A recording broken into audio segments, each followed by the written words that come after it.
मागे घेण्यासाठी आता फक्त 2 तास शिल्लक आहेत. अशातच नागपुरात उमेदवारी अर्ज मागे घेण्यावरून हाय व्होल्टेज ड्रामा पाहायला मिळाला. प्रभाग 13 मध्ये भाजपनं किसन गावंडे आणि विजय होले यांना एबी फॉर्म दिला होता. मात्र किसन गावंडे यांना भाजपनं अर्ज मागे घ्यायला सांगितलं. ही माहिती कळताच गावंडेंचे समर्थक त्यांच्या घरी पोहोचले आणि गावंडेंनी अर्ज मागे घेऊ नये म्हणून त्यांना घरात कोंडून ठेवलं. अखेर 1 तासानं आमदार परिणय फुके गावंडेंच्या घरी पोहोचले. यावेळी त्यांनी कार्यकर्त्यांशी आणि गावंडे यांच्याशी चर्चा केली. यानंतर गावंडे मुख्यमंत्र्यांसोबत चर्चा करायला रवाना झाले. आता आम्ही पक्ष कार्यालयात चाललो आहे. तिथे बाकीचे उमेदवारी सगळ्या उमेदवारांना तिथे बोलवणार आहे. पक्षाचे नेतेही सगळे तिथे येणार आहे आणि त्यानंतर तिथनं सीएम साहेबांसोबत बोलणं करून या संदर्भातला तोडगा काढणार आहे.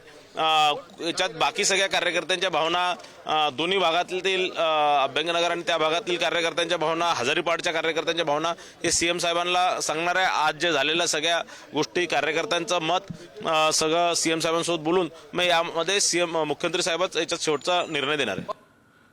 बंडखोरी रोखण्यासाठी भाजपचे संकटमोचक गिरीश महाजन नाशिकमध्ये तळ ठोकून आहेत. माघारीचा आजचा दिवस महत्त्वाचा असल्यानं गिरीश महाजन नाशिकमध्ये काल शहराध्यक्षांना गाजर सुद्धा दाखवलं गेलं होतं. त्यामुळे राग किती मोठा आहे ते कळतंय. अनेक कार्यकर्त्यांनी अपक्ष उमेदवारी अर्ज दाखल केलाय. या अपक्षांना थांबवण्याचं गिरीश महाजन यांच्यासमोर मोठं आव्हान आहे. सुधाकर बडगुजर आणि मुकेश शहाणे यांच्या मध्यस्थीचा देखील महाजनांकडून प्रयत्न होतो. किरण ताजणे नाशिकहून आपल्यासोबत आहेत. किरण, कार्यकर्त्यांच्या मनात आहे की पक्षाचे अध्यक्ष आपल्याला गाजर देत आहेत म्हणून त्यांना गाजर देण्यात आलं. आता या गाजर दाखवणाऱ्या कार्यकर्त्यांना गिरीश महाजन काय दाखवणार आहेत? अगदी खरं आहे सर. आपण जर बघितलं तर नाशिकमध्ये एबी फॉर्मची पळवापळवी, त्यानंतर निष्ठावंतांना डावलल्या गेल्यामुळे आत्मक्लेश आणि त्यासोबतच नंतरच्या काळामध्ये थेट भाजप शहराध्यक्षांना गाजर दाखवणं, त्यांना कोंडण्याचा प्रयत्न करणं आणि त्यांच्या विरोधात घोषणा देणं, हा संपूर्ण जो या ठिकाणचा क्रम आहे तो जर बघितला तर हेच जे कार्यालय आहे या ठिकाणी आता काही वेळातच महत्वाच्या घडामोडी घडणार आहेत. जे म्हणजे ठाकरेंच्या शिवसेनेचे उपनेते होते, नंतरच्या काळामध्ये भाजपमध्ये दाखल झालेले होते सुधाकर बडगुजर, त्यांचे पुत्र दीपक बडगुजर यांच्या उमेदवारीच्या संदर्भातला महत्वाचा निर्णय या ठिकाणी होऊ शकतो. ते प्रभाग 29 मधून लढताय. मात्र याच ठिकाणी जर बघितलं तर 2 जणांना त्या ठिकाणी उमेदवार आलेला होता. एक होते मुकेश शहाणे, त्यांना देखील एबी फॉर्म देण्यात आलेला होता. अशा सगळ्या परिस्थितीमध्ये मुकेश शहाणे यांचा जो उमेदवारी अर्ज आहे तो त्या ठिकाणी बाद झालेला होता. तर दीपक बडगुजर यांचा उमेदवारी अर्ज होता तो त्या ठिकाणी पात्र झालेला होता. तेच दीपक बडगुजर हे प्रभाग 25 मध्ये देखील उमेदवार आहे. 2 ठिकाणी ते उमेदवारी करताय. सुधाकर बडगुजर यांच्या घरामध्ये या निमित्तानं 3 उमेदवारी आलेले आहेत. आत्ताची जर स्थिती बघितली तर संकटमोचक भाजपचे जे म्हणून ओळखले जातात गिरीश महाजन, त्यांच्या समोर या बंडखोरांना रोखण्यासाठीचं संकट उभं ठाकलेलं आहे. भाजपमध्ये अनेक ठिकाणी बंडखोरी नाशिकमध्ये झाल्याचं बघायला मिळतंय. अशा सगळ्या परिस्थितीमध्ये अवघे 2 तास शिल्लक राहिलेले आहेत. मंत्री गिरीश महाजन हे नाशिकमध्ये तळ ठोकून आहेत. भाजपचे शहराध्यक्ष आणि ज्या ठिकाणी हा उमेदवारीच्या संदर्भातला 2 ठिकाणी ज्या ठिकाणी एबी फॉर्म दिले गेलेला आहे, जो पेच निर्माण झालेला आहे तो सोडवण्याचा प्रयत्न या निमित्तानं गिरीश महाजन करताना आपल्याला पाहायला मिळत आहे. प्रसन्न सर.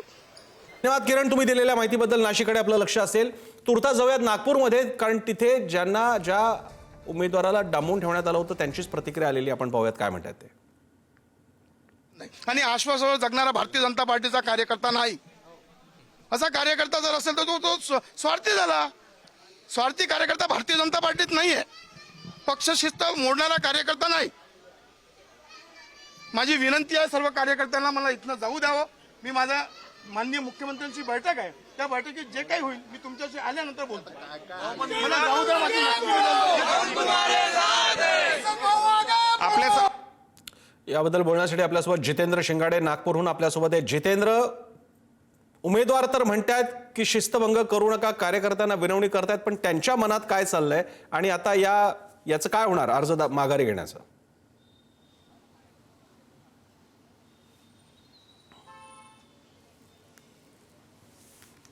सर, मुळात जो मुद्दा आहे तो हा आहे की नागपुरातील 6 जागांवर जे आहे ते भाजपने 2 लोकांना एबी फॉर्म दिले होते. म्हणजे जवळपास 6 जागांसाठी 12 उमेदवार निवडणुकीच्या रिंगणात आहेत आणि आज अखेरचा दिवस आहे उमेदवारी अर्ज मागे घेण्याचा. त्यावेळी जे किसन गावंडे आहेत प्रभाग 13 मधून ते उमेदवारी अर्ज मागे घेण्यासाठी तयार आहेत. मात्र कार्यकर्त्यांचा आग्रह आहे की त्यांनी उमेदवारी अर्ज मागे घेऊ नये आणि त्यासाठी विविध कारणं त्यांनी दिलेली आहेत. आता आपण जे आहोत ते नागपूरच्या धरमपेठ या झोन कार्यालयामध्ये आहोत महानगरपालिकेच्या आणि इथेच थोड्या वेळापूर्वी किसन गावंडे यांनी येऊन गेलेले आहेत. त्यांनी आपल्याशी बोलताना एक्सक्लुझिव्ह बोलताना सांगितलं की त्यांनी उमेदवारी अर्ज अजूनही मागे घेतलेला नाही. 3 वाजेपर्यंतची वेळ आहे. मात्र जी माहिती मिळते त्यांनी आपला उमेदवारी अर्ज मागे घेतलेला आहे आणि त्यासाठी जे आहे तो हाय व्होल्टेज ड्रामा आपल्याला नागपुरात पाहायला मिळालेला होता त्यांच्या घरी. कारण समर्थकांनी त्यांना कोंडून ठेवलेलं होतं, लॉक करून ठेवलेलं होतं. त्यानंतर परिणय फुके तिथे आले आणि त्यांनी समजूत घातलेली आहे आणि कार्यकर्त्यांची देखील समजूत घातलेली आहे. पक्षांच्या वरिष्ठ नेत्यांशी त्यांची बातचीत करून दिलेली आहे. त्यानंतर त्यांना कुठलं आश्वासन मिळालेलं आहे किंवा ते यांना